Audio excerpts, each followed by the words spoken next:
Salut les gars, on se retrouve pour une petite heure ensemble avec Corentin qui est vendeur Amazon depuis combien de temps? Ça fait 1 an maintenant. Ça fait tout juste 1 an. Super. Que je me suis lancé. On va discuter un petit peu après de tes chiffres si tu veux bien. Christopher, comment tu vas? Ça va et toi? Ça va. Ça fait longtemps? Oui, il y a longtemps. Alors, première chose qui intéresse vraiment tout le monde, c'est est-ce qu'il y a des secrets pour être très bon sur Amazon? Il faut travailler plus que les autres. Comme j'aime à le dire, et tu le sais, si tu veux gagner plus qu'un smicard, à un moment donné, il va falloir que tu travailles plus qu'un smicard. C'est vrai.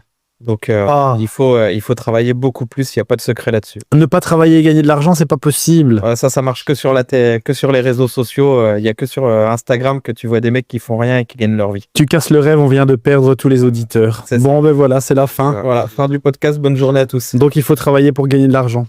Ça, je l'ai toujours su, je l'ai toujours dit. Et on coach beaucoup de monde. On voit les chiffres de tout le monde. Et il n'y a rien à faire. Ceux qui font du chiffre, c'est ceux qui travaillent, c'est ceux qui ne comptent pas leurs heures. Il ne faut pas compter tes heures.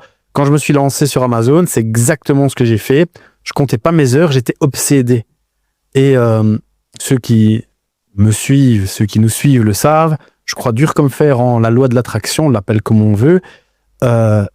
Le fait d'être obsédé par quelque chose, quand tu veux trouver de la marchandise, que c'est ta seule obsession, que chaque minute que tu as à perdre, tu vas passer du temps à essayer de trouver de la marchandise, inévitablement, tu vas avoir des résultats. Et tu vas avoir des résultats que les autres n'ont pas. C'est ça. Ça nous arrive assez souvent, même en sourcing, quand il y a des jours où on trouve rien, où ça va pas, parce que ça arrive. Et ben, ça arrive à un jour on trouve rien, 2 jours on trouve rien. Et puis on se dit, le 3e jour, bon, j'y vais, mais je sais que je vais rien trouver. Et tu rentres dans le cercle vicieux, du coup, de la loi de l'attraction. Si dans ta tête, tu te dis que tu vas rien trouver et que ça va pas, et ben, tu vas rien trouver. Alors que si comme tu dis, tu te motives, tu dis, aujourd'hui, c'est sûr que je vais trouver, c'est sûr que ça va le faire. Et ben, inévitablement, ça rentre dans le contraire, un cercle vertueux. Tu trouves des produits. C'est ça. Et puis, il ne faut pas que les gens qui se lancent dans n'importe quel business, ils oublient. C'est que quand tu travailles pour un patron, tu vas aller travailler pour lui 35 heures minimum par semaine, donc 35 heures fois 4 semaines, pour à la fin du mois récupérer tes 1200, 1500, 2000 euros. Alors que nous, forcément, on n'a pas d'horaire défini. Et si demain, un mec se lance et qui fait 35 heures par semaine, vraiment comme s'il bossait pour un patron de manière automatique comme un employé, il aura forcément des résultats qui vont être monstrueux parce qu'il aura travaillé beaucoup plus. Le souci, c'est que tout le monde est ambitieux et un petit peu comme toi, un ambitieux feignant. Et en fait, ils comprennent pas que le côté ambitieux feignant, au départ, il faut le mettre un peu de côté. Tout à fait. Il faut lancer la machine. Et une fois que oui, ta machine, elle est lancée, là, tu peux redevenir un petit peu feignant. Mais on a des mecs, ils se lancent et puis un mois après, ils achètent seulement leur premier carton ou leur première planche d'étiquette. Ouais. Donc ça, forcément, si ça fait 1 mois que tu t'es lancé et que tu commences à acheter tes étiquettes au bout d'1 mois, c'est que t'es pas motivé. Et de toute façon, comme on dit, ce qui compte, c'est pas la motivation, parce que la motivation, c'est pas elle qui va faire très vite. Et ce qu'il faut, c'est juste un bon coup de pied au cul, se bouger et se dire que on va être dans le dur pendant plusieurs mois. Mais à la fin, on a des gens comme Corentin où 1 an après, en fait, ils sont contents d'avoir été dans le dur pendant 1 mois, 2 mois, 3 mois et de s'être battus pour obtenir leurs résultats. Bien sûr, et c'est des barrières à l'entrée. Si c'était un business où il y avait, entre guillemets, aucune barrière à l'entrée, qu'au bout d'1 mois, tout le monde gagnerait 10 000 euros par mois, ce serait pas un business viable. Tout à fait. Un business viable pour personne. Donc forcément, il faut bosser. Il n'y a pas de secret, malheureusement. Et il faut bosser. On le dit souvent, c'est un vrai métier. En fait, le problème, c'est que souvent, on a des gens qui viennent, ils ne sont pas entrepreneurs, ils viennent soit du salariat ou soit quand ils sont jeunes, ils sortent des études et ils pensent un peu que tout leur est dû, qu'ils vont se lancer dans un business et que automatiquement, au mois 1, je vais gagner énormément d'argent. Ma chance et votre chance à vous également, c'est d'être venus des business physiques. Quand tu as eu un business physique, tu le sais que déjà, pour te lancer dans le business, tu vas devoir inévitablement investir souvent beaucoup d'argent. Il te faut un local, il te faut de la marchandise, il faut du matériel. Ça ne se lance pas comme ça en 5 minutes. Tu vas mettre beaucoup d'argent sur la table. Donc, fatalement, les premiers mois, tu sais déjà que tu ne seras pas rentable. Tu vas être à perte. Et c'est notre grande chance, c'est d'avoir connu ça. Et que du coup, oui, avec Amazon, si tu bosses, dès le mois 1, tu peux être rentable. Tu gagneras peut-être pas des millions, mais c'est même sûr, tu ne gagneras pas des millions, mais tu peux être rentable. Et quand tu viens du business physique et qu'au mois 1, tu fais 1000 balles, tu te dis « Waouh, incroyable !» C'est ça. Tu te dis « Amazon est incroyable !» Le problème, c'est que celui qui vient de se lancer, qui ne vient ni de l'entrepreneuriat, qui ne vient pas de l'entrepreneuriat et qui soit vient du salariat, soit sort des études, en fait, il n'a pas cette échelle de valeur et donc il s'attend à tout de suite gagner beaucoup d'argent, donc il peut y avoir de la déception. En fait, ça vient, c'est à cause des réseaux sociaux. Parce que quand tu regardes des gens comme Antoine Blanco, où tu les vois dans leur penthouse à Dubaï et que c'est bon, les mecs, ils ont réussi, ils sont bien en place, ils gagnent plein d'argent. Le souci, c'est qu'ils montrent pas toutes les étapes, toutes les galères qu'il y a eu avant d'arriver là. Et en fait, dans la tête des gens, ils disent « Ah c'est facile, c'est bon, dans 6 mois, je suis à Dubaï. » Tu vois, encore cette semaine, j'ai parlé avec une connaissance qui veut se lancer en dropshipping et qui pense que dans 6 mois, il sera à Dubaï. Je lui ai dit, non, en fait, déjà, lance ta boutique, il va falloir que tu payes de la pub. Donc ça, c'est pareil, ils comprennent pas que ça coûte de l'argent de lancer un business et ça va te coûter très cher en pub. Et au final, dans 6 mois, non, tu seras pas à Dubaï, sauf si vraiment tu as sorti le produit miracle et que tu n'as pas sorti ta merdouille chinoise que tu as fait en dropshipping depuis AliExpress. Parce que tu peux pas faire ça. Et en fait, sur les réseaux sociaux, ils voient les influenceurs, ils voient les gens de la télé-réalité, ils sont millionnaires à Dubaï, etc., sans bosser. Et donc, pour beaucoup, t'as pas besoin de travailler dur pour gagner de l'argent. Mais il faut quand même à un moment donné que tu bosses et que tu travailles plus que les autres. Si tu veux des résultats différents de quelqu'un d'autre, forcément, il faut que les actions que tu mettes en place, elles soient différentes. Tu peux pas juste...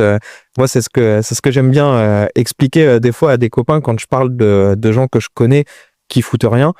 J'ai quelques exemples, mais je vais pas les citer parce que s'ils regardent la vidéo, c'est mal vexé. Mais t'as des gens, en fait, ils attendent qu'il y ait un petit bonhomme avec une valise pleine d'argent qui vienne toquer à la porte. Bonjour, tiens, tu mérites. Tiens, toi, tu mérites de l'oseille. Je te donne une petite valise, il y a 500 000 dedans, c'est bon, tu peux vivre ta best life. Non, ça n'existe pas. Spoiler alert, ça n'arrivera pas. Qui va venir à ta porte te donner 500 000 euros. Donc, et les mecs, c'est ce qu'ils pensent à cause des influenceurs, à cause d'Instagram, à cause de TikTok. Et à chaque fois, ils vont dire, ouais, mais lui, il a eu de la chance. Non, il a pas eu de la chance, il a travaillé 10 fois plus que toi. Bien sûr. C'est pas de la chance, hein, et c'est ce que les gens ne voient pas à chaque fois. C'est que même les gens, quand ils rénovent leur maison, en général, ils mettent les photos une fois qu'elle est rénovée. Mais pendant la rénovation, ils mettent rien. Quand ils ont passé pendant 2 ans à casser des murs et à avoir la tête dans la poussière tous les jours, ça, tu les vois pas, les photos sur Instagram. Mais les belles photos de famille dans le beau salon, avec le beau canapé, le beau tapis, ça, il n'y a pas de souci, tu les vois. Oui, ce qui est vrai et le fait qui est vrai et qui est très rare, même si je connais pas tous les business du monde, lancer un business et être donc rentable le premier mois, j'en connais très peu, voire pas du tout. Et donc, oui, on sera pas millionnaire dès le premier mois, mais le premier mois, sortir 200, 300 euros de bénéfices à partir de rien du tout et t'as pas sorti 50 000 euros de ta poche, ça existe très très peu. Donc c'est la chance qu'on a eue, c'est qu'on peut relativiser par rapport à ça. Et c'est le fait aussi que beaucoup de personnes des fois soient déçues quand ils se lancent, etc. Ils pensent qu'ils vont être millionnaires, on le répète, mais au bout de 1 mois. Mais voilà, le premier mois, pouvoir faire 200-300 euros de bénéfices, faut que les gens se rendent compte que c'est énorme dans un business comme celui-ci. Je l'ai déjà raconté 100 fois. Je sais plus combien j'ai fait le premier mois quand je m'étais lancé sur Amazon. Je sais juste que j'avais mes business physiques qui tournaient encore. J'avais le garage, j'avais le restaurant. Et juste que je me souviens parfaitement, c'est qu'après 3 mois, je faisais 1500 euros de bénéfices. C'est pas, il y a pas de quoi sauter au plafond, mais j'étais tellement heureux, j'étais tellement content parce que je m'étais rendu compte, et je l'ai dit 100 fois, donc je me répète, mais tiens, j'avais pas vraiment une notion incroyable du temps que j'ai mis au business sur Amazon parce que, effectivement, j'avais déjà 2 business qui tournent, donc j'avais pas des heures et des heures, mais j'étais obsédé. Donc quand je me suis lancé dedans, j'étais obsédé, je faisais tout pour trouver de la marchandise. Comme j'ai dit tout à l'heure, c'est chaque minute que j'avais de temps libre, je l'utilisais pour ça. Et je l'ai déjà raconté également. Les premiers produits que j'ai trouvés, c'était chez Colruyt parce que j'allais acheter les crudités pour mon snack restaurant là-bas chez Colruyt. Et à chaque fois que j'allais, j'utilisais ce temps pour essayer de trouver de la marchandise. Après 3 mois, je faisais 1500 euros. Il n'y a pas de quoi sauter au plafond. Mais comme j'avais cette échelle de valeur, moi, j'ai trouvé ça extraordinaire et c'est pour ça que je m'y suis mis à temps plein. Et c'est vrai que c'est dommage cette chose qui fait que les gens pensent qu'ils vont se lancer, qu'ils vont faire 10 000 euros le premier mois. C'est dommage parce qu'il y a énormément de gens qui, du coup, se lancent et abandonnent avant d'avoir de vrais résultats. Et Adrian, qui est quelqu'un qu'on aime beaucoup, qui était encore hier avec toi en session de sourcing physique, ouais. Ça va jusqu'à ce point où il s'est lancé sur Amazon. Après quelques mois, il faisait, pendant 2-3 mois, il faisait 1500 euros de bénéfices par mois. Et malgré le fait qu'il faisait 1500 euros de bénéfices par mois, il est venu nous dire « Ouais, je pense que je vais arrêter. » Plus de son travail. Ouais. Donc tu bosses, tu fais 1500 euros de bénéfices nets par mois et tu te poses la question « Tiens, je vais arrêter parce que c'est pas assez. » T'imagines ? heureusement, on lui a dit, si tu arrêtes, on te botte le cul. Hein, c'est exactement ce qu'on lui a dit. Et après, ben voilà, les chiffres ont décollé. Le mois d'après, je crois, il faisait 3 ou 4 000 euros de bénéfices. Autre exemple dans le groupe, hein, on a par exemple Caroline. Caroline qui a eu des débuts assez difficiles. Elle avait un petit budget de départ. Elle a eu des débuts difficiles. Ça a été long. Mais là, elle commence à faire des vrais mois où elle va gagner du 1500, 1600 euros par mois en plus de son salaire en tant que salarié. Et donc, ça a pris du temps. Mais vu qu'elle a persévéré, forcément, elle va avoir des résultats. Et puis, maintenant, ça y est, la machine, elle est lancée. Elle a bien compris le process. Et d'ici quelques mois, comme je l'ai dit, d'ici quelques mois, elle va pouvoir quitter son boulot parce qu'elle va commencer à sortir ses 5, 6, 7 000 euros par mois de bénéfices sur Amazon. Mais parce que c'était quelqu'un qui était acharné, parce que c'était quelqu'un qui était prête à vraiment bosser et à vraiment se dire, non, il faut que je continue, il faut pas que je lâche. Si ça fonctionne pour les autres, forcément, ça fonctionne pour moi. Et en fait, ce qui est dingue de se dire, c'est que malgré tout, tu vas rentrer dans un magasin, tu vas aller chercher des produits, tu vas ressortir avec 300 euros de profit et c'est légal. Ah ouais. Et donc, si tu lâches pas, oui, il y a moyen de gagner. Par contre, c'est sûr que si tu regardes Netflix toute la journée et que t'attends qu'il y ait quelqu'un qui te donne les produits, il y aura jamais personne qui va te les donner. Même si dans le groupe, on a beaucoup de partage de produits entre élèves, si t'attends que ça pour faire vivre ton business, c'est clair que t'as pas fini. Mais les gens les plus acharnés, de toute façon, on le voit nous très rapidement. Hein. On voit très rapidement au niveau des comportements des gens qu'on accompagne. Des gens comme Caroline, c'est des gens qui sont acharnés et où on sait que des fois le process il va être plus long, mais ils vont réussir. Caroline est venue du sud de la France quand on a fait le mastermind à Mons. Elle est venue du sud de la France à Mons pour participer toute seule comme une grande. Ouais. Incroyable. Et ce qu'il faut se dire aussi, un point très très important, c'est que c'est un business où c'est pas comme le reste où on investit, mais il n'y a pas que l'investissement. C'est-à-dire quand tu prends un local, quand tu prends des machines, que tu dois payer le loyer, que tu dois payer l'électricité. Là, ton business ne peut pas fonctionner. La pire chose qui puisse t'arriver, c'est de pas trouver de produit. Et au pire, tu ne gagnes pas d'argent. Mais tu n'en perds pas perdre d'argent. Toi, ça t'a coûté combien ton business physique en investissement personnel? En investissement personnel, au total, à peu près de 20 000 euros, je pense. À peu près 20 000 euros. T'es resté ouvert pendant 1 an et demi. Voilà. Pendant 1 an et demi, tu t'es pas rémunéré parce que ta société ne le permettait pas. Bien sûr. Donc, au final, ça t'a coûté 20 000 euros. Du temps. Beaucoup de temps parce que j'ai eu le même business que toi. J'ai eu un snack aussi et du coup, je sais que ça prend énormément de temps. Tu fais des heures pas possibles à bosser 7 jours sur 7. Ouais. Et quand à la fin du mois, tu te dis, je peux pas me payer avec mon business. Et encore 7 jours sur 7, tu perds même limite de l'argent. Ça dit, plus le temps passe, plus tu perds de l'argent. Et voilà, ce qu'il faut comprendre, c'est qu'on a un business où tu ne peux pas perdre d'argent. À partir du moment où tu es formé, tu peux perdre 20 euros de Seller MP, voilà. 29 euros par mois d'abonnement. Tu vas perdre 50 euros. Mais à partir du moment où tu es bien formé, bien accompagné, parce que oui, par contre, si tu fais n'importe quoi, là, tu peux vite perdre de l'argent. À partir du moment où tu es accompagné, formé, c'est impossible de perdre de l'argent. Donc, comme je dis, le pire qui puisse t'arriver, c'est de ne pas trouver de produit. Et il y a beaucoup de raisons à cela, mais la plupart viennent de toi-même. Oui. Et tu feras 0 euros, mais de tous les cas, tu ne perdras pas d'argent. Tu n'as pas de loyer, pas d'électricité, et il n'y a aucun frais à payer. Tu te souviens, toi, après combien de temps tu as eu des vrais résultats? Donc, est-ce que tu te souviens, tiens, je me suis lancé du coup il y a 1 an et demi, après X mois, je faisais X, tu te souviens ou c'est abstrait?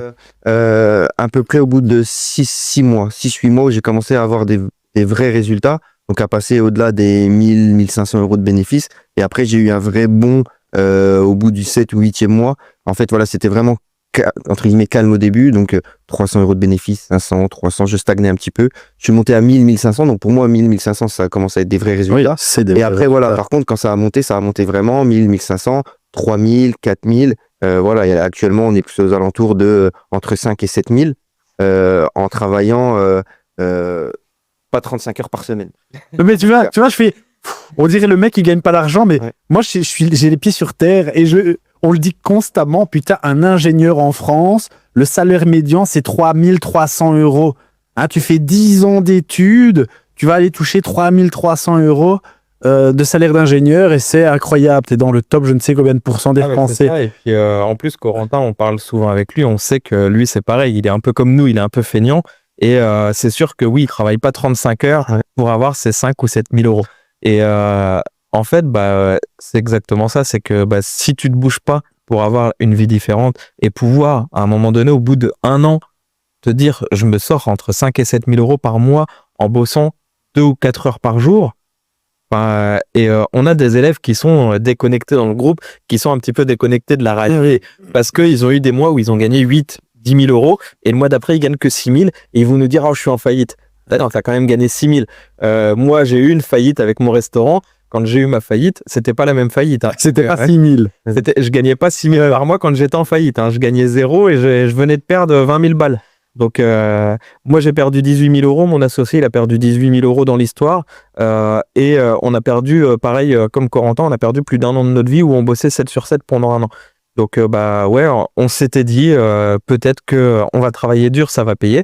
Sur ce business-là, sur le snack, en tout cas, ça a pas payé. Maintenant, sur d'autres business qu'on a essayé, j'ai eu des business où je gagnais énormément d'argent aussi. Comme tu sais, hein, avant, j'ai fait de l'organisation de soirées dans les boîtes de nuit. J'ai organisé des soirées en boîte de nuit.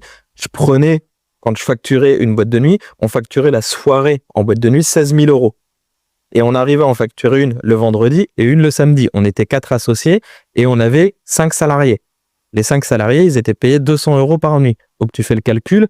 Bah en fait, sur chaque soirée, il nous restait énormément d'argent. Mais qu'est-ce qu'on faisait? On était jeunes. Le lendemain, on était au Nikki Beach, au Cap d'Agde, en train de boire des magnums de rosé. Et tu vois, le truc, c'est que bah oui, parce qu'à ce moment-là, on n'avait pas cette âme d'entrepreneur. On prenait l'argent comme il arrivait et on le réinvestissait pas. À l'heure actuelle, avec un business où tu gagnes entre 5 et 7 000 euros par mois, d'ici quelques mois, Corentin, il va pouvoir commencer à investir sur l'immobilier, il va pouvoir investir dans plein d'autres trucs. Et en fait, son business de base, qui est la vente sur Amazon, va l'aider à démultiplier tous ses revenus. Parce qu'il est resté concentré, parce qu'il a bossé dur et il a bossé beaucoup plus que les autres. C'est ce que tu voudrais faire? Ouais, oui, bien sûr, me diversifier. Après, forcément, et si possible, oui, dans l'immobilier. Après, il y a plein de choses à faire, énormément d'idées. Et bien sûr, l'idée après, c'est de me diversifier mes sources de revenus. Mais oui, du coup, là, j'ai une base très solide. Et en plus, ce qu'on se dit, c'est que du jour au lendemain, si ça s'arrête, si vraiment je décide de tout arrêter, ben je suis à 0. Dès demain, si je veux, j'arrête tout, je suis à 0 point. J'ai aucune pression de rien, j'ai rien à rembourser, j'ai pas de salarié, j'ai pas de local, j'ai rien. Si je décide à moi de rien faire, de faire 0, je le fais. Et le mois d'après me relancer, je le fais. Et j'ai pas de frais qui vont tourner dans le vide. Au pire, mon abonnement, voilà, je vais avoir 50 ou 60 euros qui vont tourner dans le vide. Mais sinon, voilà. Donc c'est pour ça, c'est ça ce qui m'a énormément intéressé, c'est la liberté. Mais bon, il y a des business. Les gens, ils pensent que juste quand tu ouvres une société, tu es libre. Mais non, il y a ouvrir un business et tu peux être encore moins libre que quand tu étais salarié. Ouais. Moi, c'était la vraie liberté qui m'intéressait. C'est vraiment faire comme je voulais et pas être esclave de ma société, comme on le dit souvent, à devoir stresser pour payer mes charges, pour payer mes employés, pour payer mon loyer, etc. Et avec Amazon, je l'ai trouvé. C'est pour ça que moi, quand je faisais 1000 ou 1500 euros de bénéfices, j'étais super content. Mais même le premier mois, quand j'ai fait mes 300 euros de bénéfices, j'étais ultra content.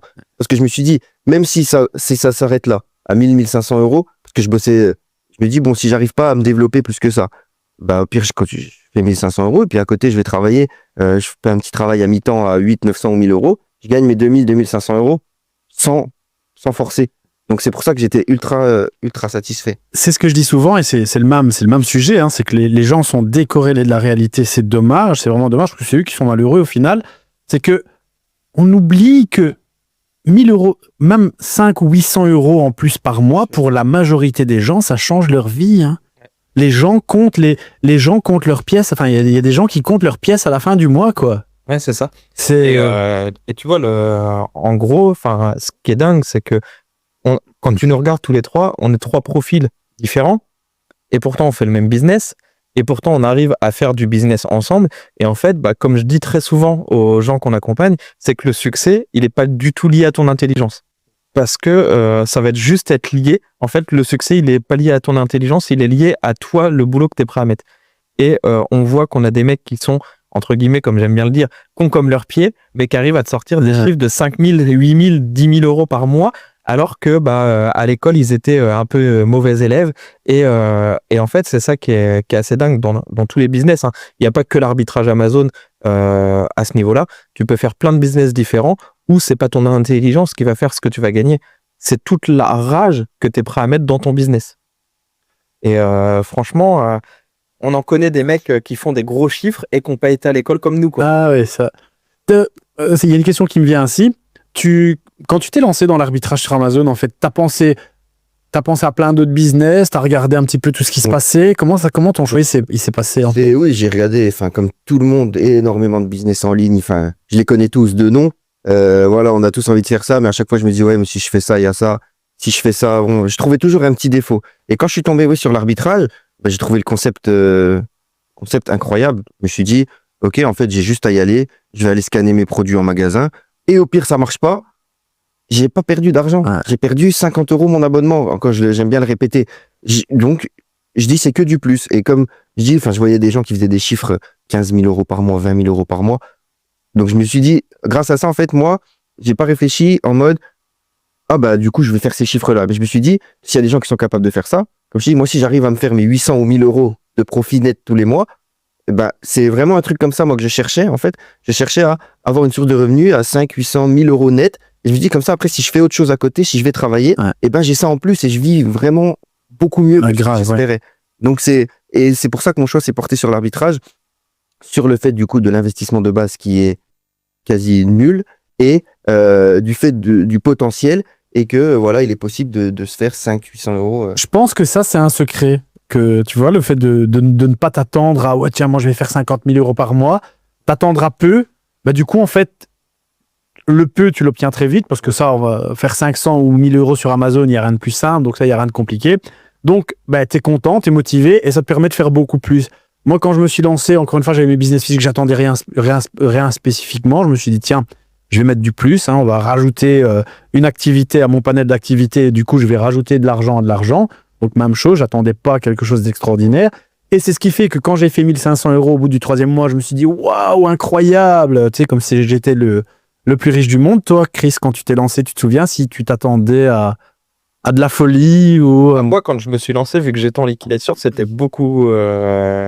c'était un peu différent de vous. C'est que moi, j'avais mon resto qui était en liquidation. Et en fait, en gros, je me suis dit, bah, écoute, je vais prendre un petit peu de l'argent que j'ai de côté. Il me restait de quoi tenir quelques mois, en fait, avec l'argent que j'avais de côté. Je pouvais tenir quelques mois en me payant un salaire correct, entre guillemets, qui payait mes factures et en essayant de lancer un autre business. Et du coup, j'ai investi la petite somme que j'avais investi 150 €. Et encore, j'ai mis 3 semaines à trouver mon premier produit. J'ai cherché tous les jours. Tous les jours, ma femme elle me disait, bah, tu vas faire quoi? Bah, je vais faire les magasins et puis je vais scanner. Et j'ai trouvé mon premier produit au bout de 3 semaines. Et en fait, je m'étais dit, bah, je vais mettre 150 balles. Et puis à chaque fois, je vais réinvestir tous les bénéfices. Et puis on verra si ça fonctionne. Tu sais, j'étais pas dans l'optique c'était vraiment, on verra si ça fonctionne. Et je me suis toujours dit, au pire des cas, si ça marche pas, c'est pas grave. J'irai reprendre un boulot.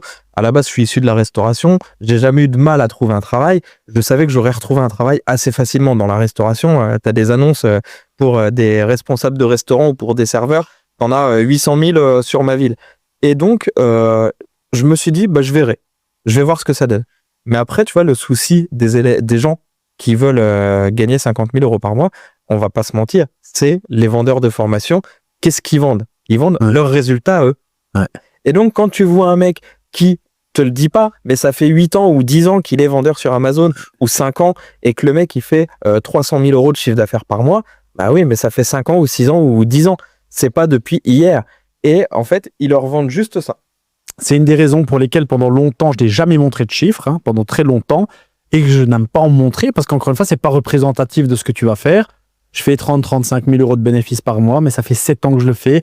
Pendant plusieurs années, j'étais ultra focus, j'étais déterminé, voilà, j'étais obsédé par le fait de trouver de la marchandise et de faire grossir mon business. Après, ben évidemment, quand tu as un énorme inventaire qui tourne, tu peux diminuer un tout petit peu la pression parce que bah, ça continue de tourner, ça marche, tu ne grossis plus, mais voilà, tu as atteint ton palier où tu es tranquille, fainéant ambitieux comme j'aime à le dire. Tous les matins, je suis déterminé, je suis focus, je travaille tous les matins, du lundi au dimanche, l'après-midi, je suis plus cool. Il peut m'arriver de travailler, mais je me mets pas de pression. Et c'est vrai que du coup, voilà, c'est malhonnête d'aller montrer tes chiffres, hyper les gens, même si tu ne leur dis pas frontalement, leur laisser penser que tiens, ça va être facile et en 2-3 mois, tu vas faire comme moi. Ben non, ça a mis 7 ans, mais les résultats sont là. C'est ça, et c'est pour ça que nous, on préfère demander aux membres du groupe de partager leurs résultats plutôt que de montrer nous nos résultats. Et même quand tu regardes un petit peu mes TikTok, je vais pas montrer mes résultats à moi, je vais montrer les résultats des gens qu'on accompagne parce que c'est ça qui compte réellement. Et encore une fois, même de montrer les résultats des gens que tu accompagnes. Si tu as un mec qui commence avec 50 000 € et que le premier mois, il fait 5 000 €, bah, en fait, dans la tête des gens, ah ouais, putain, il a fait 5 000 euros dès son premier mois. Ouais, il a fait 10%. Ce qu'on m'a dit, c'est qu'il avait investi 50 000 euros. Ouais. Donc, chacun avance à son rythme. Ça, il faut bien le comprendre, c'est que chacun avance à son rythme. Et en fait, si pendant un laps de temps, tu te dis, bon, bah vas-y, je touche pas du tout à l'argent et à chaque fois, je le réinvestis, en fait, on appelle ça une martingale. Bah, c'est le fait de réinvestir à chaque fois, réinvestir. Et du coup, bah forcément, tu vas obtenir les mêmes chiffres que celui qui a commencé avec 50 000. Mais pas tout de suite.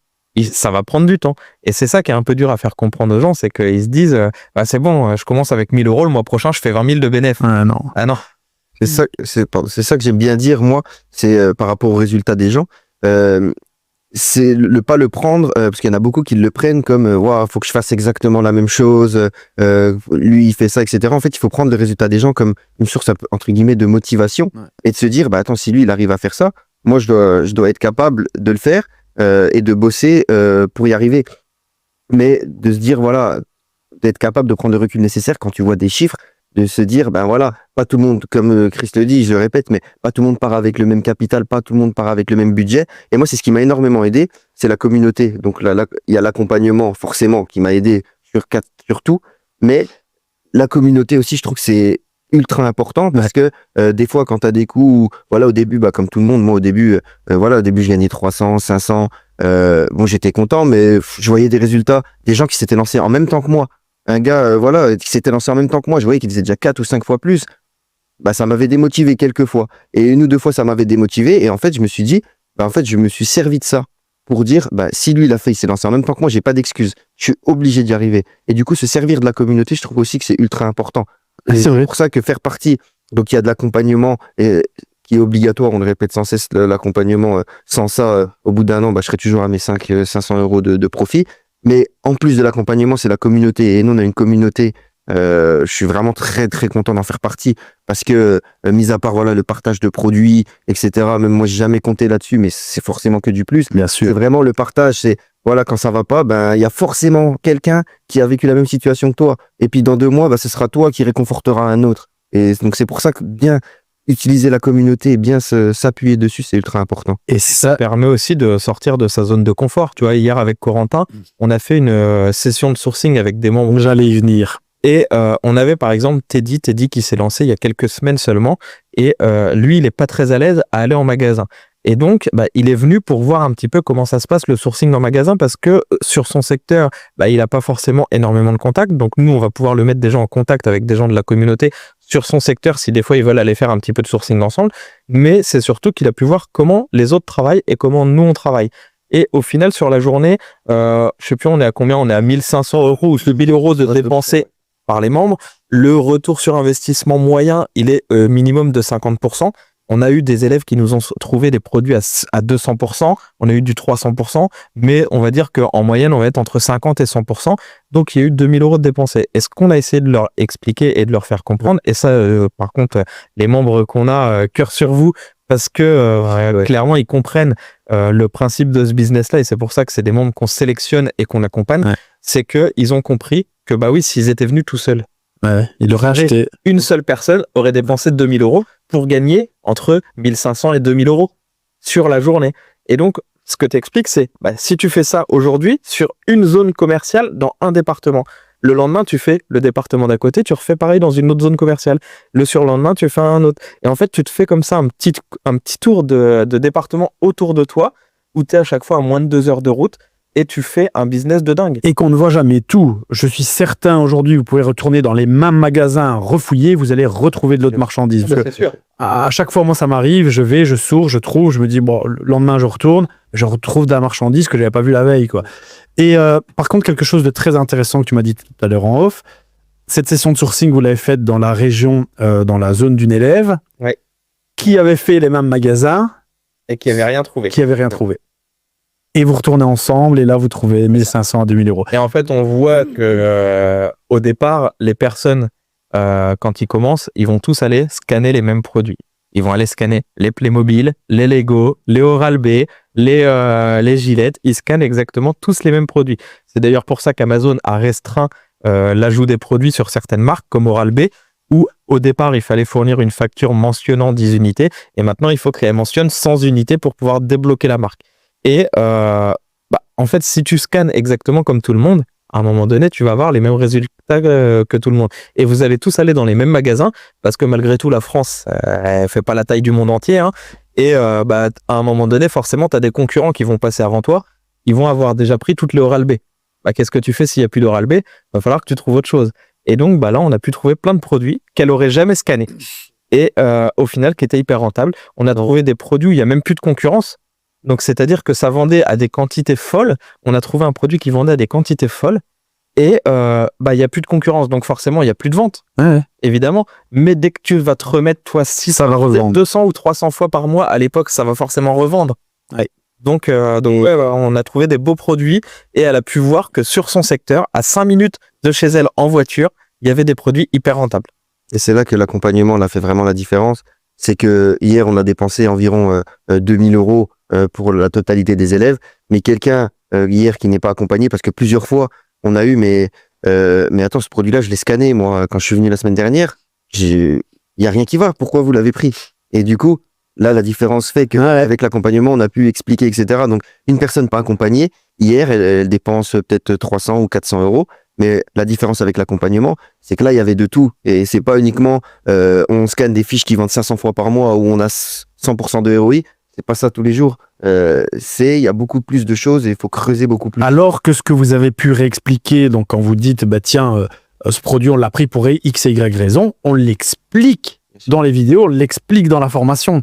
Mais malgré tout, le fait de ne pas avoir l'expérience, tu vas peut-être pas aller voir, et un œil aguerri va le voir directement. Je me rappelle, au tout début, la première session de sourcing que j'avais fait avec Christopher, on y était allé, je me rappelle, arrivé dans un casino où on avait scanné des chaînes à neige. Rien de rentable. C'était pas rentable. On était en été, donc moi j'ai pas, chaîne à neige, peu importe. J'ai scanné.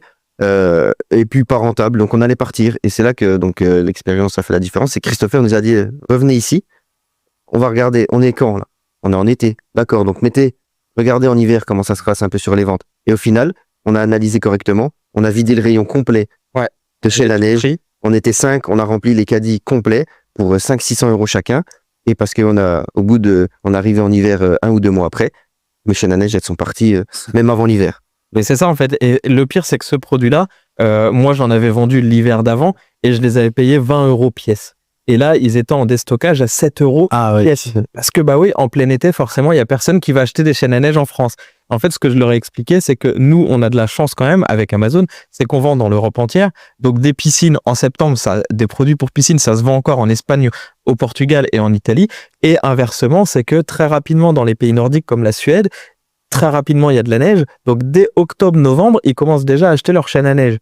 Et donc, quand tu regardes bien, oui, en fait, tu vends toute l'année des produits sans aucun souci. Mais quand tu vas dans un magasin, ils peuvent pas vendre des chaînes à neige au mois d'août en France. Et c'est là, c'est pas possible. Et là, tu vois, je viens de recevoir un petit message de Alice qui était présente à la sourcing hier, qui met coucou. Pour moi aussi, c'était une super expérience et très motivant pour aujourd'hui. Je carbure, même si le réveil a un petit peu piqué, parce qu'on a quand même beaucoup marché hier. Forcément, c'est une grosse journée. Hein. On fait entre 8 et 9 heures de sourcing avec les membres. Et du coup, elle met « Je referai l'expérience sans aucune hésitation. Merci à vous d'être disponible sur ce type de journée. C'est vraiment top. » Et tu vois, ça fait plaisir de voir en fait que même s'ils n'ont pas tous dépensé 2000 € et que c'était pas une journée hyper rentable pour eux, ils ont tous dépensé en moyenne entre 500 à peu près 500 € pour gagner la même chose. C'est que 500 € sur la journée, mais ils prennent de l'expérience. C'est ça qui compte. C'est ça qui fait toute la différence en fait avec ce type d'accompagnement par rapport à si je te balance juste des modules vidéo que j'ai tournés en 2019 quoi. Tout à fait. Il y a des gens qui venaient de loin, hein. Je crois il y a Chris qui venait de... Et Chris le Belge qui venait de Belgique. On a fait la session en Ile-de-France. Donc Chris, il est parti vers 5h du matin, je crois, de Belgique pour arriver à 10h en Ile-de-France. On avait aussi Tézi qui venait de Reims. Et après, on a Corentin qui vient de Dijon, pareil, qui fait 3h30 de route pour venir.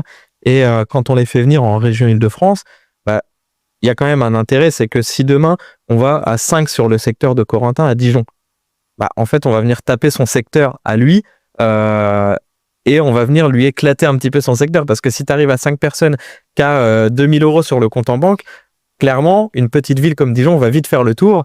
Et le lendemain, il va vouloir retourner sourcer. Il va pas pouvoir ressourcer dès le départ. Et c'est pour ça qu'on fait en Ile-de-France parce que déjà, c'est accessible quand même à tout le monde. Oui. t'en as qui arrivent assez facilement grâce à l'autoroute à nous rejoindre. Et en plus de ça, malgré tout, c'est des journées où on vous donne de l'expérience, où on donne un accompagnement que personne ne fait ailleurs. En tout cas, j'ai jamais vu personne dans aucun business faire la même chose. Ça viendra peut-être, hein. Oui, peut-être qu'à un moment donné, la concurrence dans tous les business possibles feront pareil. Après, sur le dropshipping, c'est plus compliqué de faire des journées c'est ça. Là, ça va être compliqué, mais ils viennent prendre de l'expérience et ils sont prêts à faire 5 heures de route, 6 heures de route parce qu'ils savent que derrière, ça a une vraie plus-value. Et sur les accompagnements, nos accompagnements, on a un accompagnement de base qui est à vie, mais ils comprennent que c'est pas parce que leur grosse formation elle est terminée que le business il va se terminer. Et c'est ça qu'il faut réussir à faire comprendre, c'est que derrière ton business, on est sur un business qui va durer 5 ans, 10 ans, 20 ans si tu veux. C'est toi qui décideras quand t'arrêtes parce que Amazon, eux, ils vont pas s'arrêter. Non. Clairement, ils risquent pas de s'arrêter demain. Il n'y a pas un concurrent qui va venir faire fermer Amazon, hein, parce que maintenant ils sont tellement loin que tu peux faire ce que tu veux. Amazon, ils continueront à bosser eux. Hein. Tu fais du online ou essentiellement du physique? Je fais un petit peu de online. Voilà, moi je suis plus à l'aise en physique. Donc j'ai testé les deux à 100%. Moi je suis beaucoup plus à l'aise en physique. Du coup je fais un petit peu de online, mais très rarement parce que je me disperse vite et ça c'est vraiment personnel à moi. Et je connais des personnes qui font uniquement du online. Je connais des personnes qui font uniquement du retail, des personnes qui font les deux. Et c'est ça aussi, sur ça qu'on préconise à tout le monde un peu de tester tout au début, ne pas dire je vais me lancer mais je vais faire que du online. Moi je trouve que c'est une mauvaise chose. Ou je vais me lancer, je vais faire que du magasin. Je trouve que c'est une mauvaise chose. Chacun est bon dans son domaine, chacun a ses facilités, chacun préfère travailler comme il veut. Donc moi voilà, j'ai trouvé, je suis plus à l'aise en physique, donc je le fais le 80% du temps. Et voilà, du coup j'essaye de aussi me forcer un petit peu à faire du online, même si je suis moins à l'aise et moins productif surtout. Et ça on l'a dit, enfin j'en parle parce que c'est vrai que indépendamment de ta région, tu peux faire de l'argent avec ce business. Hein. Je pense à Aurélien qui est dans une région assez riche du sud de la France. Et malgré tout, donc du coup, évidemment, pour lui, c'est un peu compliqué en physique. Il fait énormément de online, presque exclusivement du online, et ça n'empêche pas de chiffrer Mais du très coup, correctement. même pour ceux, voilà, quand des régions limitées, moi, enfin, je suis de Dijon, j'ai pas non plus, j'ai vite fait le tour, j'ai pas de déstockers, j'ai pas de choses comme ça. Les sourcing, les séances de sourcing physique, ça peut aussi permettre de faire comprendre une chose, c'est que c'est peut-être la 5e ou 6e que vous faites, peu importe. À chaque fois, il y a 4 ou 5 personnes. À chaque fois, on achète pour 2 ou 3 000 euros à un mois d'intervalle dans quasiment les mêmes zones et des fois on change un peu. Et les zones qu'on fait, c'est peut-être 1%. Quand je dis 1% de la France, je suis gentil, c'est peut-être 0,5% de la France. Donc, même si tu n'achètes pas pour 1 000 euros tous les jours, moi, je faisais tout le temps ce calcul-là. Je me disais, mais si je fais en magasin pour 200 euros de profit par jour, et à chaque fois, je change de zone, 200 euros de profit par jour à la fin du mois, je suis à 6 000 euros. Ouais. Parce qu'Amazon, c'est jour sur 30, c'est pas. Et donc, les gens qui parlent de marché saturé, c'est impossible.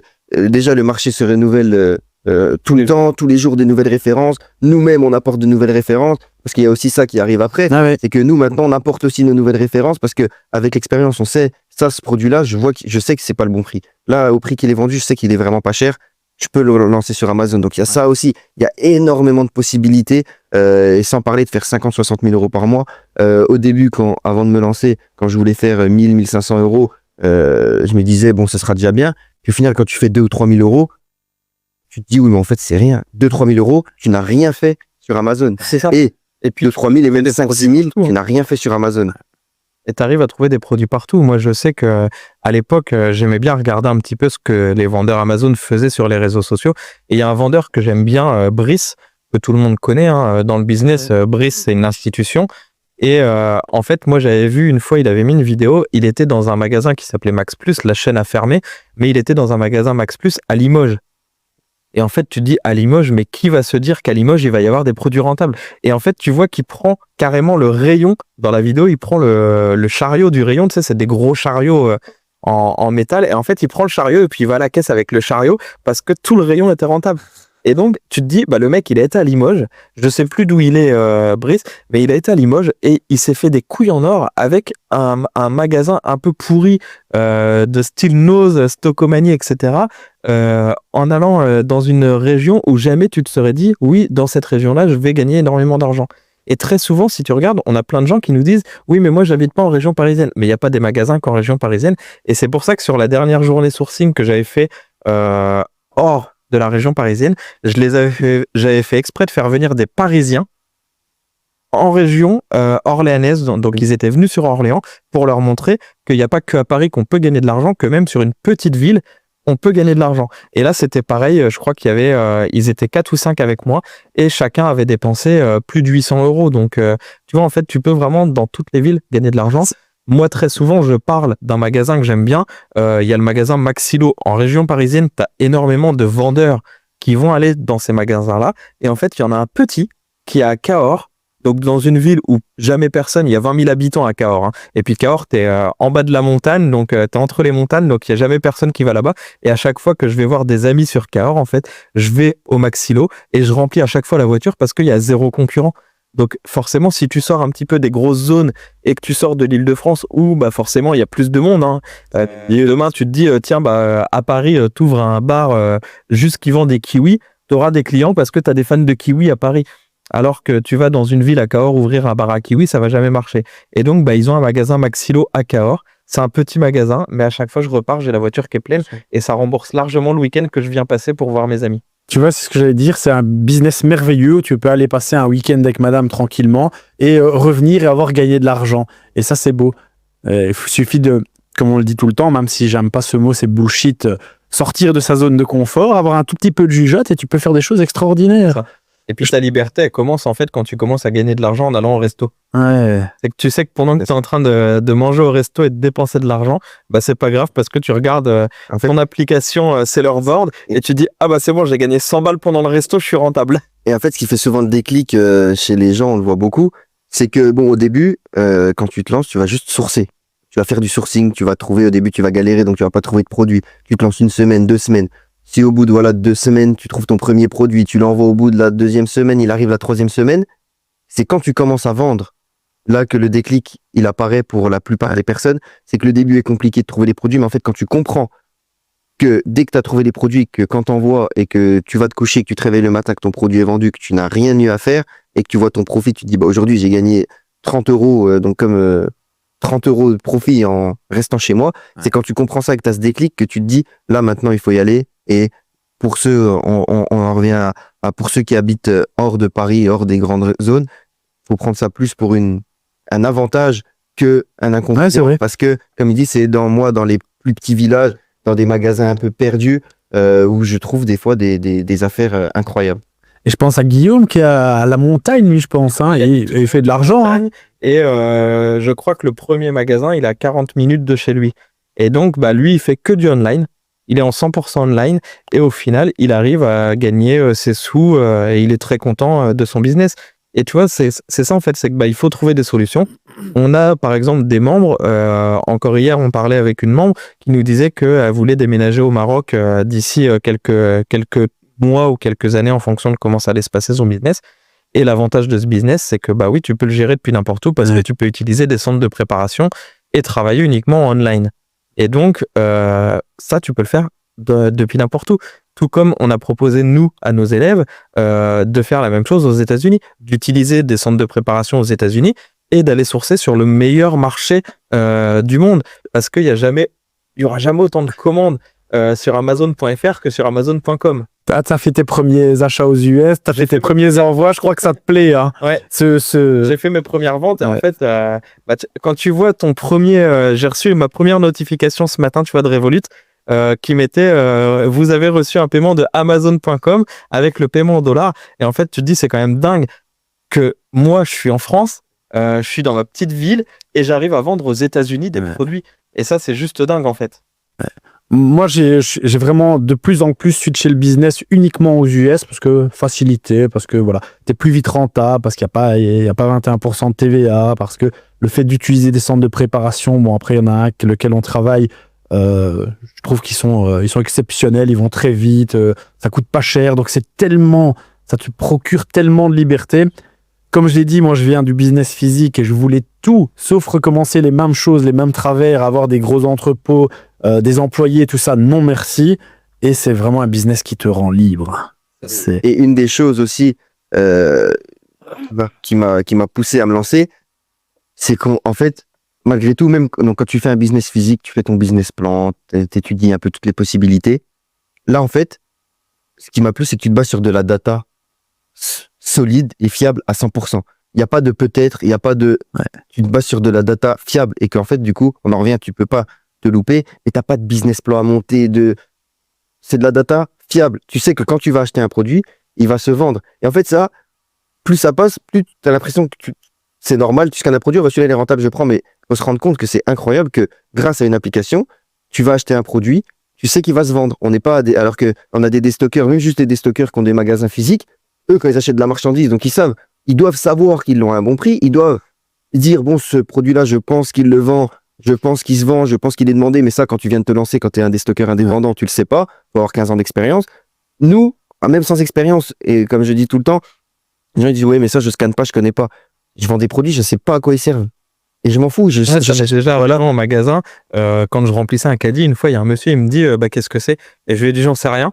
Je sais ça, bon, mais j'en sais rien, je sais pas ce que c'est. Et je sais toujours pas ce que c'était comme produit, parce qu'en soi, on est là pour analyser juste des statistiques. On vient analyser. Mais par contre, ce que tu dis, c'est hyper intéressant, dans le sens où, quand tu veux créer, par exemple, demain, tu veux ouvrir un salon de coiffure, tu veux ouvrir un snack, tu veux ouvrir n'importe quoi, tu vas aller à la banque et tu vas leur demander, en fait, de faire un business plan, tu vas demander un prêt, etc. Et à la banque, ils vont te dire, ah bah non, mais nous, l'emplacement, il est pas sûr, ceci, il est pas sûr, ça, c'est pas sûr, ça, c'est pas sûr, on refuse votre financement. Mais demain, n'importe quelle banque, ils ont quelqu'un qui vient et qui leur dit, je veux faire de l'arbitrage Amazon, mais ils devraient lui donner 500 000. Ouais. Parce que le mec, il peut pas se planter la gueule, il peut pas perdre d'argent. Tu ne peux pas perdre d'argent à partir du moment où tu analyses correctement tes fiches produits, tu es assuré à 100% de gagner de l'argent. Mais la banque, il devrait tout miser sur les vendeurs Amazon. Ce que beaucoup de gens ne comprennent pas, c'est qu'on vend sur des fiches produits qui existent. En fait, tu vas pas créer ton annonce. L'annonce, elle existe. Les clients achètent déjà sur l'annonce et toi, tu vas vendre sur cette annonce. Ça, c'est dingue. J'aime bien le dire. C'est comme si dans ta rue, tu as une boulangerie qui vend des dizaines de milliers de croissants par jour ou de chocolatines, de pain au chocolat. Tu as juste à acheter des croissants, tu vas te poser devant sa porte, tu vas attendre les clients et tu vas vendre à ses clients. C'est dingue quand même. Ouais, c'est ça. Et puis, c'est pareil, c'est que tu as plein de gens qui se disent non, mais moi, je veux créer ma marque sur Amazon, je veux créer ma propre marque. Mais apposer ton nom sur une merdouille chinoise, t'as rien créé. T'as pas créé une marque. C'est pas une marque. T'as juste apposé ton nom sur une merdouille chinoise. Et au final, quand tu regardes, tu vois, par exemple, tout à l'heure, on parlait des micro-cravates.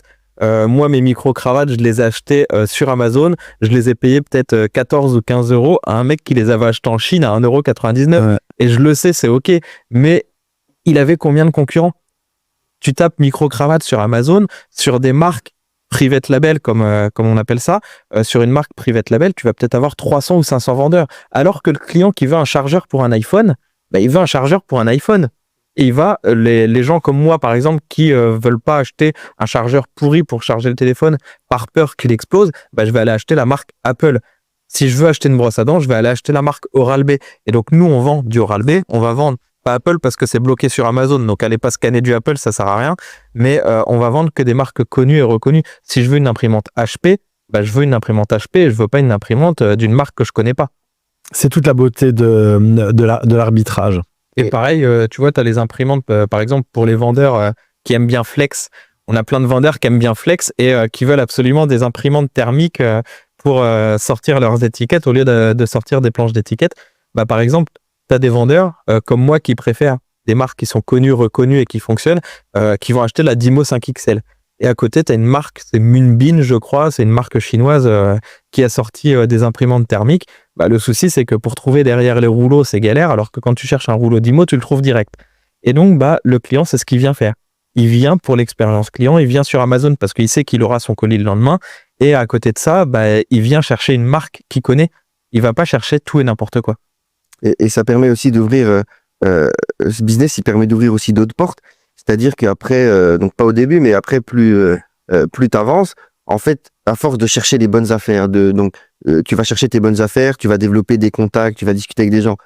Tu vas en fait aussi développer des contacts et avoir des opportunités de produits même hors Amazon. En fait, parce que en fait, tu vas après, avec l'expérience, et tu vas attraper en quelques mois l'expérience de quelqu'un qui est dans le business depuis 15 ans, parce qu'à force d'analyser des produits, à force de scanner, tu sais ce qui se vend, ce qui ne se vend pas. Et du coup, quand on va te proposer un produit qui est pas vendu sur Amazon, pour quelconque raison, qui est bloqué sur Amazon, toi, tu peux réussir à déterminer toi-même que tu l'as eu à un bon prix que c'est un prix énorme et que ce produit va être demandé. Donc après, tu peux même le distribuer via d'autres canaux et ça t'ouvre encore d'autres portes en fait. Même si, moi perso, je suis pas fan parce qu'encore une fois, je tiens tellement à ma liberté. J'ai surtout pas envie de devoir stocker de la marchandise, de devoir... Enfin voilà, tu vois. Si j'avais dû faire du e-commerce et faire moi-même mes colis, commencer à les envoyer, c'est juste pas possible. Et cette liberté que ça confère, je veux surtout pas m'en défaire, mais effectivement. Pour les personnes qui souhaitent, parce que je sais qu'il y a des personnes, et moi aussi ça m'intéresse, même si j'aime bien être libre, ça je sais que ça m'intéresse, avoir des opportunités autres. Ouais, tu as quel âge, Corentin? J'ai 25 ans. Voilà, j'en ai 40. Donc à 25 ans, je pensais pas... Mais c'est vrai, ça change tout. Hein. Bah oui. 15 ans, ça change tout. À 25 ans, je pensais pas comme maintenant. À 25 ans, t'es plus, t'es plus prêt à tout dégommer, quoi. Moi, je les ai fait, mes 15 ans de business physique, merci. Et c'est sûr que oui, demain, on te propose 150 PS5 à 200 €. Voilà. Tu sais que ça se revend 500 balles. Bah oui, il n'y a pas de souci. Hein. Je t'achète. Attention, parce que là, on touche à un sujet. Des PS5 à 200 €, elles sont soit volées, soit fausses. Et ça, non, mais il y a plein de gens qui se voilent les yeux. Ça, c'est vraiment quelque chose que je vois chez certains débutants. Attention, quand tu fais du sourcing, faut avoir ta tête sur les épaules. Si tu vois, je sais pas ce que je vais donner comme exemple, mais du shampoing Kerastase à 50 centimes sur un site internet super beau où tout est nouveau, tout est beau, ça peut pas fonctionner. Faut bien se douter que c'est soit du faux, soit du volé. Parce que ça, on a vu plusieurs fois. Hein. Moi-même, au début, je me suis fait avoir. Quand je me suis lancé, j'avais une opportunité, c'était sur des petits savons, des savons Dove, où c'est vrai qu'on me les proposait vraiment pas cher. Et voilà, au début, tu veux un peu griller les étapes, tu connais pas trop, tu te dis pourquoi pas. Et en fait, quand c'est trop beau, et ben... C'était quoi là? C'était un scam ou... Ouais, il s'était fait scammer, mais l'avantage qu'il a eu, c'est peut-être même que moi, je me suis fait scammer, je m'en souviens de... Là, j'étais à Toulon, c'est ça? En fait, l'avantage, c'est que vu que tu m'avais déjà raconté ton histoire que tu t'étais fait scam, je me suis dit, sûr et certain que je ne le commanderai jamais sur un site. Ouais. Donc, j'ai discuté avec quelqu'un qui le proposait et je me suis assuré d'aller le récupérer en physique. Donc, j'ai pas trop compris pourquoi il a fait ça, mais je me suis déplacé jusqu'à Toulon, donc j'ai fait 6 heures aller, 6 heures retour. Et ça t'a fait un petit week-end à Toulon? Même pas, parce que je suis rentré le soir même. Donc, voilà, et il y avait rien du tout. Mais ces trucs-là, ça fait de l'expérience et ça te permet de dire, ok, donc ça, j'élimine un truc à 90% du prix que le gars il te propose comme ça, qu'il en a autant qu'il veut. Ça n'existe pas, c'est pas possible. Ça n'existe pas. Donc, hop, ça, on élimine, on part sur autre chose.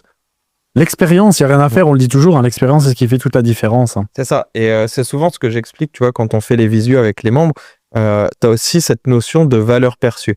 Par exemple, tu vois, Corentin qui a 25 ans, si je te demande combien ça coûte un jeu de PS5, tout de suite, tu vas me dire, ça coûte entre 50 et 70 €, donc on va prendre un prix moyen à 60 €.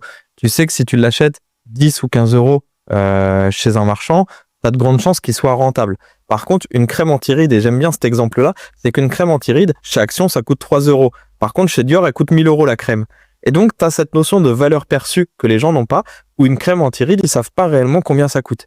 Et donc, il n'y a jamais personne qui va aller acheter un jeu de PS5 à 150 €.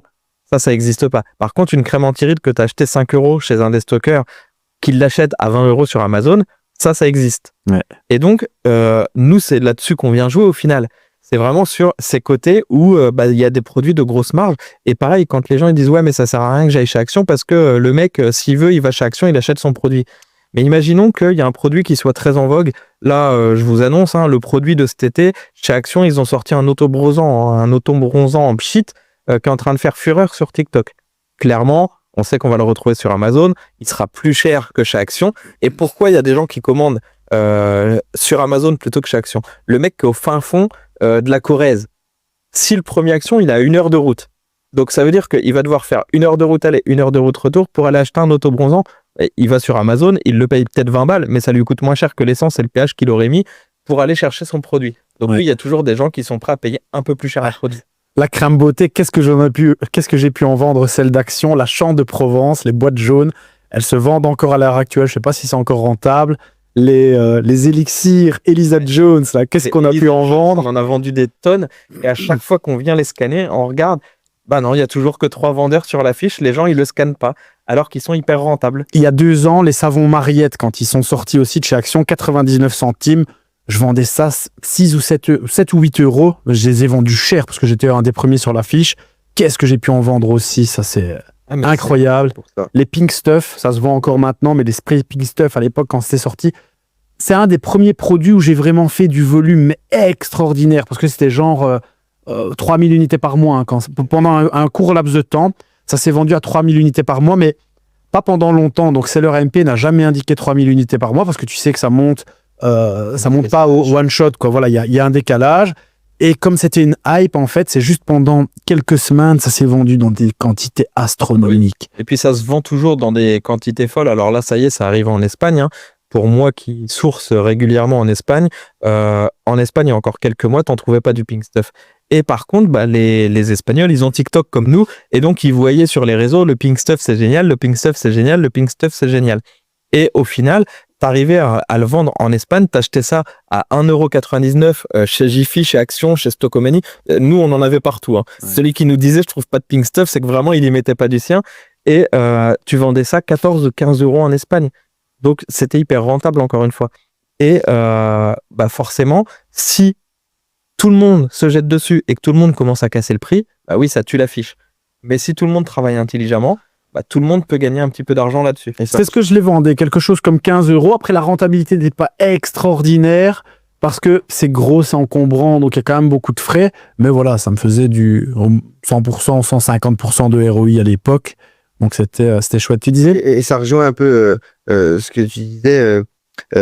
C'est que voilà, comme tu disais, les gens vont dire ouais, je veux pas aller sourcer à Action parce que les gens ont des actions autour de chez eux. Ça fait partie des choses au début qui te freinent en fait dans ton business. Et ce que j'aime bien répéter moi, c'est quand on se fait du sourcing Amazon, moi je pose mon cerveau, je réfléchis. On te demande pas de réfléchir, on te demande juste d'analyser. Et quand tu analyses après, ça devient machinal et en 10-15 secondes, tu sais analyser une fiche. Mais du coup, moi je pose mon cerveau, il n'y a pas de ça à quoi ça sert, mais ça pourquoi ça... Je m'en fous, c'est pas mon problème en fait. On a une application, on a des données fiables où je vends énormément de choses, je ne sais même pas à quoi ça sert et je veux pas savoir. Et je sais pas le prix perçu, machin, c'est pas mon problème. Ouais. Pourquoi les gens achètent ça alors qu'il y a Action à côté de chez eux, c'est pas mon problème non plus. On s'en fiche. Là, tu vois un exemple tout bête. Du coup, j'ai été sur Seller MP et puis j'ai juste tapé céréales parce qu'une fois, on avait regardé un live TikTok un soir d'un mec qui bossait chez Amazon et qui expédiait des produits. Donc là, sur des céréales, ça vend plus de 300 fois par mois sur Amazon. Pourquoi il l'achète pas chez Leclerc ? Il le paye 5 € sur Amazon alors qu'il pourrait l'avoir à 2,50 € chez Leclerc. Donc là, c'est vendu par Amazon, donc à 5 €. Eux, ils s'en fichent de leur rentabilité. Mais tu vois, c'est pour le principe. C'est que tu as des gens qui achètent des céréales sur Amazon. Ce que tu disais la dernière fois, c'est qu'il y a même des packs d'eau. Oui, il y a des palettes de cristalline. De la cristalline. Et ça, j'avais déjà expliqué pourquoi. En fait, c'est que faut bien prendre en compte tout type de clients. Amazon, c'est tout type de clients. Ils ont aussi bien des particuliers que des professionnels. Et pour exemple, moi, je connais des gens qui travaillent dans des métiers, dans des bureaux. Et en fait, c'est à eux de fournir le bureau pour les cartouches d'encre, c'est à eux de fournir pour les agrafes, c'est à eux de fournir pour les feuilles, c'est à eux de fournir pour les packs d'eau, etc. Ils ont leurs fournisseurs officiels. En général, dans les bureaux, ils ont leurs fournisseurs pour tout ce qui est feuilles, agrafes, etc., les stylos et patati patata. Par contre, pour les packs d'eau, ils n'ont pas de fournisseur. Et je prends des gens que je connais, ils vont pas aller chez Carrefour acheter 200 packs d'eau pour fournir toute la société. Bien sûr. Donc, qu'est-ce qu'ils vont faire ? Ils vont aller sur Amazon, ils vont acheter leur pack d'eau sur Amazon, ils se font livrer directement à la société en palette et ils n'ont pas besoin d'aller chercher 200 packs d'eau chez Carrefour. Et ils n'ont pas envie de s'embêter avec ça. Et donc, tu as plein de produits comme ça où c'est des produits d'utilité où tu as des gens qui vont les commander pour leur société. Moi, j'ai vendu des tonnes de lingettes Sanitol et j'avais un client en fait où dans la finalité, on s'est arrangé avec le client et je lui ai expédié moi-même le produit parce que du coup, à force, j'avais son numéro, etc. Et au final, en fait, il m'achetait, c'était un cabinet de dentiste qui m'achetait des lingettes désinfectantes Sanitol. Ok. Et le mec, il m'avait expliqué au téléphone, on s'était eu au téléphone, et il m'avait expliqué qu'en gros, lui, pour acheter ses lingettes Sanitol, le premier magasin, c'était à 25 minutes, et qu'il n'avait pas envie de s'emmerder à aller au magasin chercher ses lingettes, donc il est commandé sur Amazon, on lui livrait son colis de 50 paquets de lingettes Sanitol, et il savait que ça lui faisait le mois complet. Et donc, tous les mois, en fait, il avait mis en place, la livraison automatique. Ouais. Et donc, tous les mois, il se faisait livrer ses 50 paquets de Sanitol. Puis encore une fois, comme on dit, nous, on n'a même pas besoin de se poser ces questions, on s'en fiche. Mais voilà, il y a 1001 raisons. J'ai vendu des poubelles, je pense la marque c'est Alibert, des trucs de 60 litres, tu sais, la grosse poubelle en plastique. Évidemment, elle était chère, mais fondamentalement, tout le monde n'a pas une voiture. Tu as besoin d'une poubelle. Si tu n'as pas de voiture, comment tu fais ? Oui. Tu vas pas revenir avec ta poubelle de 60 litres en dessous de ton bras. Encore faut que tu aies un magasin à côté de chez toi. Donc, Amazon, tu es certain que tu vas la recevoir très rapidement. Ça fait partie des avantages du business, c'est qu'il n'y a pas à réfléchir. Ouais. 90% du temps, la partie où il faut réfléchir, c'est l'analyse. Mais après, tellement tu le fais, ça devient une banalité. Mais on ne te demande pas de réfléchir. On ne te demande pas de te mettre à la place du client. On ne te demande pas ce que toi t'aurais fait, on s'en fout. Tu te bases sur de la data, ce qui existe, et point final. Super. Tu te vois continuer encore longtemps? Bah oui, pour le moment, je me vois continuer. Et je vois en plus que par rapport aux centaines de mails qu'on reçoit, des fois, on voit que Amazon continue en plus sans cesse de s'améliorer, de développer des nouvelles marketplaces, comme on vient qui viennent de développer en Irlande. L'Irlande. On voit qu'il y a énormément de produits que nous on n'a pas accès, par exemple, actuellement. Donc je sais qu'ils deviendront accessibles dans le futur. Et j'aime bien faire le comparatif avec les États-Unis parce que je sais qu'on a tout le temps des allées de retard par rapport aux États-Unis. Et du coup, je me dis, si on a 10 ans ou 15 ans de retard sur les États-Unis, donc si Amazon en France devient comme là-bas, il y a encore. Donc oui, moi je me vois continuer, me développer autant que Amazon continue à se développer, parce que ils nous permettent et ils nous font comprendre que eux aussi ils se développent et tout. On n'est pas dans un truc où c'est du one shot, on sait que ça va durer 1 an, qu'il faut se dépêcher, qu'il faut faire un maximum pendant 1 an, parce qu'au bout d'1 an et demi ça va disparaître. On sait qu'on est là pour durer. On monte des sociétés qui sont là pour durer dans le temps, 5 ans, 10 ans, 15 ans. Donc encore une fois, si tu fais 500 € par mois le premier mois, faut pas t'inquiéter. Regarde ce que tu feras dans 10 ans. Si tu arrives à faire 500 € le premier mois, regarde ce que tu serais capable de faire dans 10 ans. Et ce qu'il faut bien comprendre surtout, c'est que aux États-Unis, c'est 350 millions d'habitants pour 2 millions de vendeurs Amazon. Oui. En Europe, c'est 450 millions d'habitants pour 200 000 vendeurs Amazon. Donc, nous, on a encore un boulevard devant nous avant de réussir à fournir toute l'Europe, avant que dans toute l'Europe, Amazon ait la même place qu'aux États-Unis, avant qu'ils arrivent en fait à ce que le moindre réflexe, ça soit, je vais commander sur Amazon. Et mais de plus en plus, parce que moi, le premier, quand j'ai besoin de quelque chose, je vais jamais aller voir sur Google. Tiens, est-ce que ce produit-là, je peux le trouver moins cher que sur Amazon? Non, j'ouvre mon appli Amazon, je tape brosse à dents Oral-B parce que j'ai besoin d'une brosse à dents Oral-B, je la commande, je regarde même pas est-ce que c'est moins cher ailleurs ou pas. Parce que j'ai ce réflexe maintenant où je peux en fait directement, je sais que c'est bon, je l'aurai demain dans ma boîte aux lettres. Et pareil, maintenant, tu as même l'IA qui a été implantée sur la page d'accueil d'Amazon, sur l'application Amazon. Et avec l'IA, tu peux lui dire, je cherche un produit pour nettoyer mes carreaux de jardin. Et en fait, il va dire, tiens, il y a tel produit qui est intéressant pour nettoyer tes carreaux de jardin. Et ça, il n'y a aucune autre application. Ces discounts, ils vont jamais faire ça. Rakuten non plus. Et tous les autres sites marketplace ne vont jamais faire ça. Et on sait qu'ils vont se faire, dans le sens aussi où quand tu réfléchis que là, ils sont arrivés à une période entre 2 générations, un petit peu Amazon, et que là, ça continue. Et du coup, c'est les nouvelles générations qui ont grandi là-dedans. Et que du coup, les gens, maintenant, ça va devenir de plus en plus une habitude de commander sur Amazon. Tu vois, mon fils qui a 5 ans, dès qu'il veut quelque chose, il dit papa, tu le commandes sur Amazon. Voilà. Il réfléchit même pas. À chaque fois, c'est papa, tu commandes sur Amazon. Alors, il a pas trop compris ce que je faisais comme boulot, parce qu'à l'école, quand il lui demande, il dit mon papa, il travaille chez Amazon. Je lui ai dit non, je fais un peu plus quand même, parce qu'il travaille chez Amazon, ça peut être très vague. mais tu vois, ça me fait marrer parce qu'en fait, un gamin de 5 ans, son premier réflexe quand il veut quelque chose, c'est on peut regarder sur Amazon s'ils l'ont. Là, tu vois, pour son anniversaire, il veut qu'on loue un château gonflable pour inviter ses copains, parce qu'on n'aime pas trop aller dans les parcs où tu as 250 gamins qui se tapent dessus. Donc, du coup, on lui a dit non, après, si tu veux, on pourra mettre quelque chose à la maison. Et donc, il veut un château gonflable et il me dit, tu regardes sur Amazon. Ouais, alors sur Amazon, il a 10 000 € le château gonflable. On va attendre un petit peu. Et du coup, Amazon n'arrête pas de grandir, de s'améliorer, mais nous, on fait la même chose avec le groupe. Ici, on en a discuté tout à l'heure. Ce qui serait bien, c'est on va essayer de faire en sorte de mettre en relation. Encore une fois, le commerce, c'est quoi? C'est des acheteurs d'un côté, des vendeurs de l'autre. Il y a des tas de gens qui créent de la relation pour leur business Amazon, donc se mettre en relation avec des déstockeurs. Il y a tout un tas d'acteurs qui ont besoin de vendre leurs marchandises.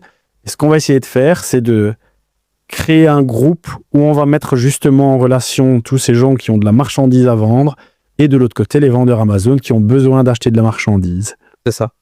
Et ça permet forcément de développer ton business, de développer ton réseau. De toute façon, moi, j'arrête pas de le dire. Ce qui est hyper intéressant dans ce business-là, c'est de développer un réseau et de te faire des contacts. On a un exemple concret hier avec Christophe le Belge, qui était venu sur une session de sourcing avec moi en Île-de-France. où en fait, il avait parlé un petit peu avec un responsable dans un magasin en Île-de-France. Et hier, il a trouvé un produit, il était rentable, mais pas assez à son goût.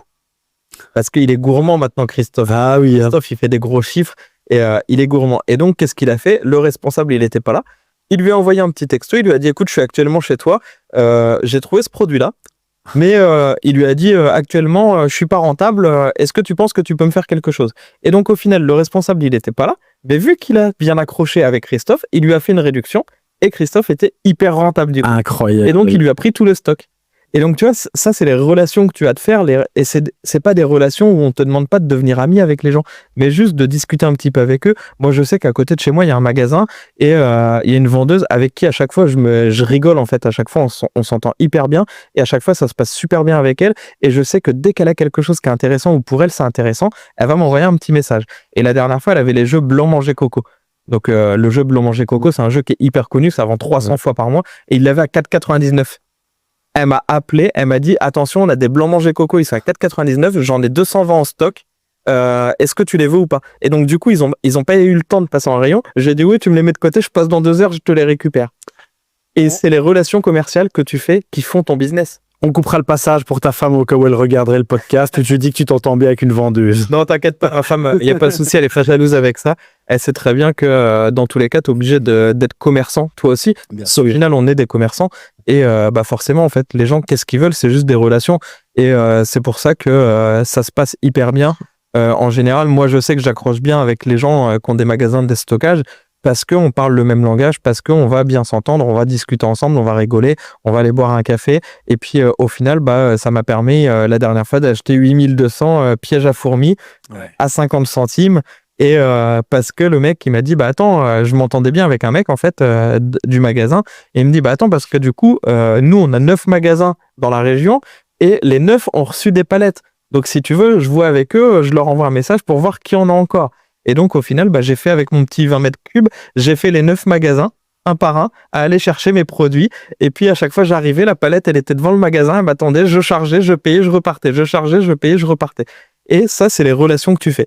Donc, c'est hyper important de travailler et ton réseau et en même temps de bosser sur tes stratégies.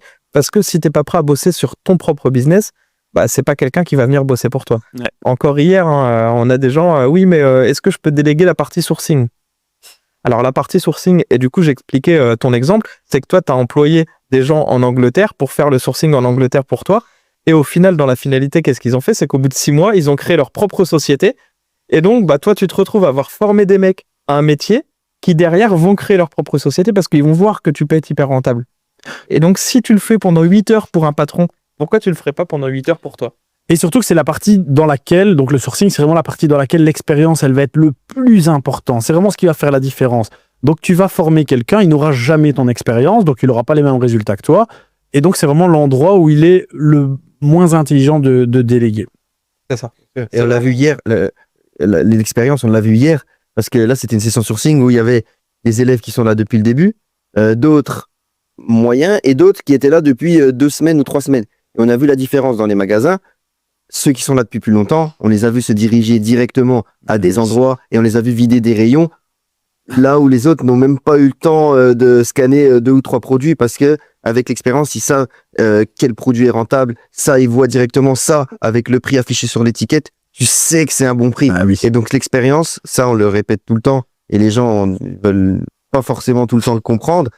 C'est plus que déterminant. Et hier, c'était vraiment flagrant à ce niveau-là parce que c'est que voilà, il y en a un. Tu le voyais au caddie rempli, voilà. Et à la rapidité, c'est que voilà, comme je te dis, les gens sont à peine rentrés dans le magasin. Lui, un coup d'œil, il a vu là-bas à gauche au fond, machin. Il est allé, il a scanné, il a analysé 1 minute, il a rempli et il avait pour 250 € de profit en 5 minutes, quoi. Ah, c'est beau. Hein. Donc, ouais. C'est légal. Oui, légal. Et c'est légal. C'est qu'il est rentré dans un magasin, il est ressorti avec 250 balles 5 minutes après. Normalement, c'est illégal quand tu fais ça. Quand 5 minutes, t'as gagné 250 balles, t'as de grandes chances qu'au bout de la rue, il y ait les flics qui sont en train de te filmer, de te prendre en photo. Et c'est ça que j'aime bien aussi me dire quand des fois ça va c'est un petit peu plus compliqué, parce qu'il y a des périodes, tout le monde, c'est plus compliqué, mais c'est de se dire les multiples en fait possibilités. Donc on a le retail, le online. Maintenant, en plus, grâce à l'accompagnement, on sait qu'on peut se développer aux États-Unis avec les contacts, avec les réseaux sociaux. En fait, il y a énormément il y a de l'argent à faire partout. Ouais. Et c'est avec l'ère en plus qu'on a maintenant où tu peux le faire en restant chez toi, allongé dans ton lit. En ce qui aime bien, moi voilà, je bouge beaucoup. Si tu as envie de bouger, tu peux bouger, tu fais le tour de la France. Il y a énormément de possibilités. Donc dès qu'il y a un coup de moins bien, c'est de se reposer, se dire, bah attends, il y a de l'argent à faire partout. Donc là, il faut se reconcentrer. Et si ta stratégie fonctionne un peu moins et qu'elle s'essouffle, et ben changer de stratégie, s'adapter. Il faut toujours, voilà, on est entrepreneur, il faut toujours s'adapter. Et voilà, faut régler des problèmes. Là, le problème de je trouve plus rien, ça va pas, dans ma tête, ça va pas. T'attends un jour, tu te poses et puis voilà, tu règles ce souci, tu t'adaptes et on a de la chance. Voilà, il n'y a pas une seule vérité, il n'y a pas juste se lever et faire ça. Si ça marche pas, ben tant pis. C'est ça marche plus. Ma technique est plus bonne et ben se renouveler sans cesse et c'est ce que je dis assez souvent en fait, c'est que ça m'arrive des fois d'aller en magasin. Je dépose mon fils à l'école, je vais en magasin et puis à 9h30 en fait j'en ai marre, ça me saoule. Tu sais, je le sens que je suis pas motivé, que j'ai pas l'envie, que et bah qu'est-ce que je fais? Je rentre chez moi et puis je me dis bah c'est ok, c'est pas grave, je vais me mettre un petit peu sur le PC et puis si ça me saoule, et bah je vais éteindre aussi le PC et puis je vais prendre ma journée et puis je reprendrai demain. Et en fait c'est surtout ça qu'il faut se dire, c'est que bah il y a des jours où tu vas rien trouver, mais c'est pas grave, c'est ok parce que tu peux, si tu trouves rien le premier, le deuxième, troisième jour et qu'au quatrième tu trouves 3 000 € de profit, t'inquiète pas, ça paye tes 4 jours où t'as rien trouvé, hein. Et t'as vraiment ce côté en fait où dans le business beaucoup se stressent quand ils trouvent rien. Et en fait, il faut vraiment qu'on arrive à démocratiser ce côté de si tu trouves rien, c'est ok. Surtout qu'on en revient au même point que tout à l'heure. Si tu trouves rien, il va se passer quoi? Rien. Voilà. Tu stresses. Pourquoi? Ok, si tu avais des employés à payer, des salaires à payer, là oui, tu stresses. Quand dans ton restaurant, il n'y a pas de clients, oui, tu stresses. Ouais. Quand tu trouves pas de produit, tu stresses pas. Il se passe rien. C'est le plus beau des business, on peut le dire, hein. Ouais, c'est vraiment un business model où tu peux avoir beaucoup de liberté. Et toi, comme tu disais, on vend aux États-Unis. Là, on a fait un module pour pouvoir apprendre à vendre aux États-Unis. C'est clairement le module le plus complet que tu puisses trouver sur les États-Unis, parce que de juste dire oui, il faut utiliser un centre de préparation et aller sur le site de Walmart pour commander, c'est assez facile de le faire, ça. Nous aussi, on aurait pu le faire, mais non, on a montré toute la stratégie complète. Mais ce qu'il faut se dire, c'est que, par exemple, moi, je commande très souvent en Espagne et je me fais livrer directement en Espagne. Le truc, c'est que il y a des sites, en fait, donc moi, je peux me faire livrer facilement en Espagne, mais il y a des sites, en fait, où ils peuvent vendre des sites espagnols, polonais, belges, suisses, enfin, des sites de partout qui vont livrer en France, mais où les prix vont être plus chers, du coup, que dans le pays d'origine. Et donc, si tu te fais livrer, si tu commandes sur les sites espagnols, mais que tu payes 1 ou 2 € par unité en moins que sur les sites français, bah du coup, tu fais livrer un centre de préparation. Un centre de préparation en Espagne, l'étiquette, ils vont te facturer 75 centimes quand tu n'as pas beaucoup de quantité. Et ça peut descendre jusqu'à 25 centimes l'étiquette en Espagne. Donc, tu vois, c'est encore des prix même différents que les États-Unis ou que la le France. prix de ton étiquette. Ouais, c'est ça. Enfin, c'est le prix que elle nous coûte à imprimer l'étiquette 25 centimes. Tu sais. Et donc, tu peux travailler vraiment dans toute l'Europe, aller sur les sites polonais, sur des sites espagnols, sur des sites portugais, te faire livrer en centre de préparation et être hyper rentable. Mais le truc, c'est que les gens, ils vont se dire, ouais, mais je comprends rien à l'espagnol. Alors, en fait, tu as des traducteurs, et puis ce qu'on te demande, c'est pas de comprendre la désignation, Encore une fois, c'est de comprendre le chiffre. Ouais. Encore une fois, on te demande pas de réfléchir. Ce sera le mot de la fin. C'est ça. On se retrouve bientôt, hein. Avec plaisir.